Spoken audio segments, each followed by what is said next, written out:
Now then, I have a surprise. I have a surprise for our governments who are towing the line.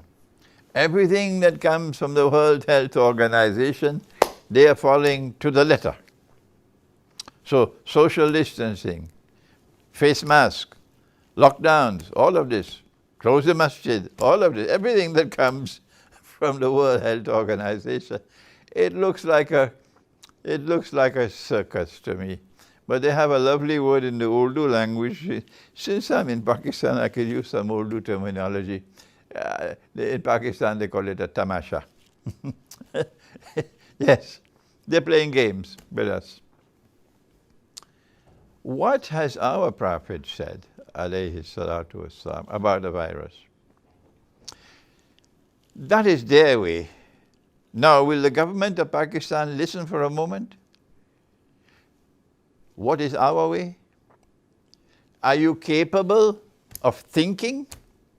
I'm just inviting you to think if you have an iota of fidelity to the truth. And the truth comes from the Quran. And the truth comes from He who was sent to teach the Quran. So how would Nabi Muhammad, Allah's blessings be upon him, how would he respond if he was here today in Islamabad? I hope you will not be offended by my question, because you proclaim your love for the Prophet. Yes, you proclaim it. So if he were here in Islamabad, how would he respond to the virus? That's the question. And if I raise my voice, it's because of frustration, because our people no longer think.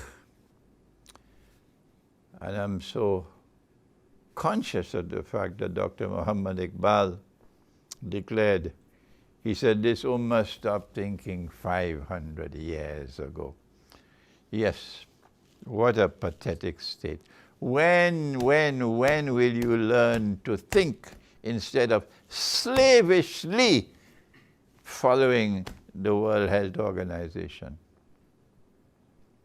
This is what our Prophet said, alayhi salatu wassalam. He said, if you are in a location where the virus is struck, don't leave.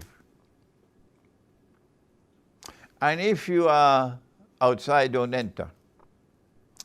Indicating that he was conscious of the fact that the virus can be contagious, meaning it can spread from one person to another. I don't know whether this knowledge was in the world at that time. And therefore, a virus can lead to an epidemic or plague. But what he said amounted to quarantine. So yes, our Prophet, Allah's blessings be upon him, would impose a quarantine. But he would impose the quarantine only when there is adequate evidence that a plague or an epidemic is in place. One sparrow doesn't make a summer. A lovely English expression. So one person falling ill with a virus doesn't make an epidemic, which requires quarantine. You have to have the evidence, and the evidence must not be cooked in a kitchen by people who have lost all contact with truth. The evidence must be accurate before our Prophet ﷺ would recognize that there is an epidemic in a place. What we have with us today is so many cooks cooking a false diet in a kitchen, telling us that the epidemic is here and everywhere. And we, like cattle and like sheep, we follow what they say. Of course, the media, the newspapers, the radio, the television, like sheep and cattle, just continue part and parcel of the brainwashing. That's their status. That's why I don't want to be on television. Not at all. Take it away from me. I have no interest in that. and radio and newspapers. I don't want to be part of that brainwashing machinery that Trump called fake news. He said one more thing. He said, if you are in a place where the virus has struck, and you don't leave, you remain, and you die, you go to heaven. No government can say that. The World Health Organization is miles and miles and miles away from even a sniffing of making a statement like that. No scholar, no university can say that. Only a prophet of the one God can speak like that. That if you die from the virus by staying, not running, you would be shaheed, you would be a martyr, you would enter into heaven. But did he say that you must shut down the market? Would Nabi Muhammad alayhi salatu wasalam, if he's in Islamabad today and there's a virus, there's an epidemic, and he says, don't leave, stay, would he shut down the market? Do you have any evidence? Would he say you can't go to work and earn your livelihood? You can't go and sell in the market to earn your roti? Would he say you can't go in the masjid to perform prayer? Would he do every single possible thing within the area of the epidemic to try to separate people from each other? Will you not think? No. Our Prophet never said that you should reorganize your life in an area where the epidemic is taking place so that you have something called social distancing. No. Life goes on in the area where the epidemic is taking place. Life goes on. If I am wrong, tell me what is right. So you have no right to disrupt the economy. You have no right to disrupt people's livelihood. Yes, you have the right to impose quarantine so that people from this area are not allowed to leave. And you can enforce that with the armed forces, with the police. And you can prevent people from entering. Yes, you have the right to do that. That's quarantine. You do not have the right to block the masjid.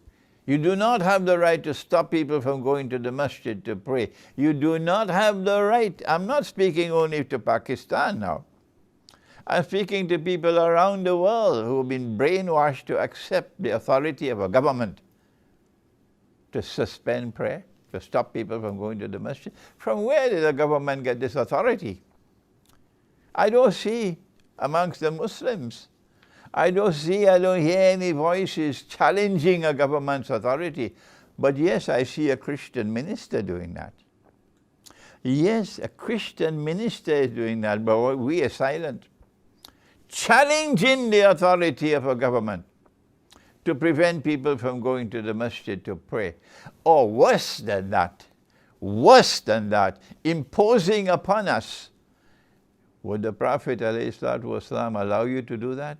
That you must stand up like monkeys in the masjid, like monkeys 3 feet apart? And as soon as you leave the masjid and you go outside, you forget the 3 feet apart? Would the Prophet, Allah's blessing be upon him, would he do that you are doing? On Judgment Day, you will have to answer for that. And we are warning you, because we reject that. We reject it. If we are not allowed to perform the salat as it ought to be performed, we suspend the salat. And when we suspend the salat, you will have to answer on Judgment Day for that salat that we have to suspend. This is my comment. If the Prophet ﷺ was alive, how would he act? Answer, if he was alive and you are in an area in which the virus takes place, he would say, don't leave. And if you're outside, he said, don't enter. And he says, if you are inside and you die while not trying to leave, you become a martyr and you enter into heaven. And we have so many sheep and cattle and goats and camels now who don't want to go to heaven. No. We want We want to get the vaccine. We don't want to die. We don't want to go to heaven.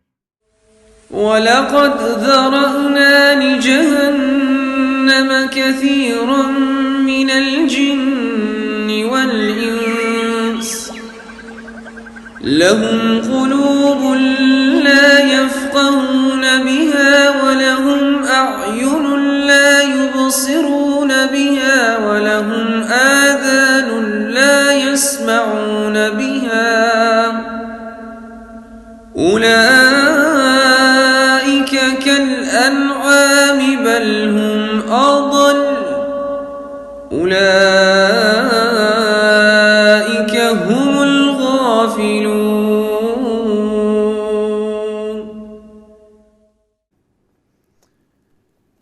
That's a pathetic state of people who don't think.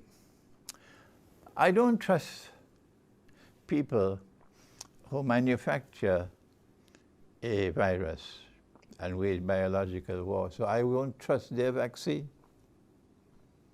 But I don't think that Russia will do such a thing, not Orthodox Christian Russia. So forget all that Jamaat about Putin this and Putin that and Assad this and Assad. Get lost. We trust Russia because Russia is returning to her Orthodox Christian heart. And the leaders of Russia today are the best leaders in the world. So tell that Jamaat, get lost. If I'm forced to take a vaccine, I'd take the Russian one. The Chinese one, Chinese are businessmen, but Russia is Christian. And the Western vaccine, I don't trust it. So if you want to take the vaccine, that's up to you. But I won't take it. I don't need it. Life and death are in Allah's hands. And it is Allah who will write when I will die, not a vaccine and not a virus. I have one